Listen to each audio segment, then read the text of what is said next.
social media ne, wanda ke yada zance yada kawai da burane, wanda ke yada zance bazukun mutane. Yau batu na kun duka yan media ne, ba iya yan media ba har dukan mutane. Batu na yau kun duka yan media ne, yau batu na ba talaka babu wane. Kira na yau yan uwa kan kowa ne, musamman masu yada kairi gun mutane. Na fuskanta a media ne ke yada shari, a media ne ke wulakanta mai yada kairi, a media mai yada shari shi ake labari. In kana yada kairi ba mai bibiyar ka, in kana yada shari ai tabin fetukanka, a dinga dandazo neman sakonninka.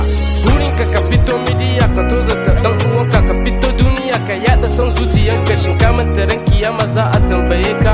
Tinka ganin kama har furicinka, kana da mabiya cikin kauye da birni, mabiya wanda da ka ɗora da sun gani, amma ka gaza yada abu mai amfani.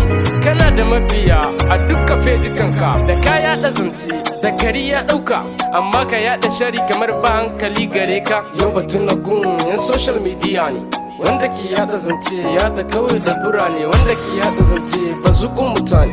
Yau batu na gun duka yan media ne, ba iya yan media ba har dukan mutane. Yan uwa media kun isar da sako ne, amma mun maida ta dandali na fada da junanmu. Ka zage in zage ka dan uwa me ya ribar mu, mu zama masu yada abinda zai amfane mu. Yan uwa da kanmu fa muke cutar da kanmu, da kanmu muke yada abu mara amfanar mu. A media mu fito mu ci zarafin junanmu.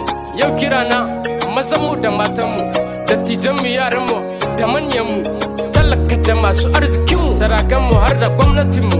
Mu zama masu yada kairi gun mutane, karki zam cikin mai yada shari. Yan uwa mu zamto cikin masu yada kairi. Dukkan dan adam a rayuwa yana da buri, mu zama masu burin kairi, kar mu zama masu hasada da burin shari. Yan uwa kar mu manta da aikin alkairi, yau da kai gobe babu kai fa sai labari.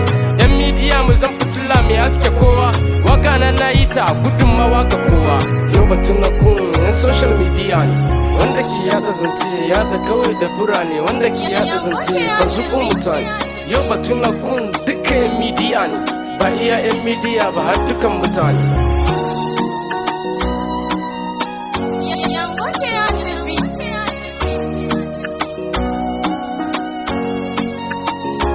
Abun magana, mana abun magana.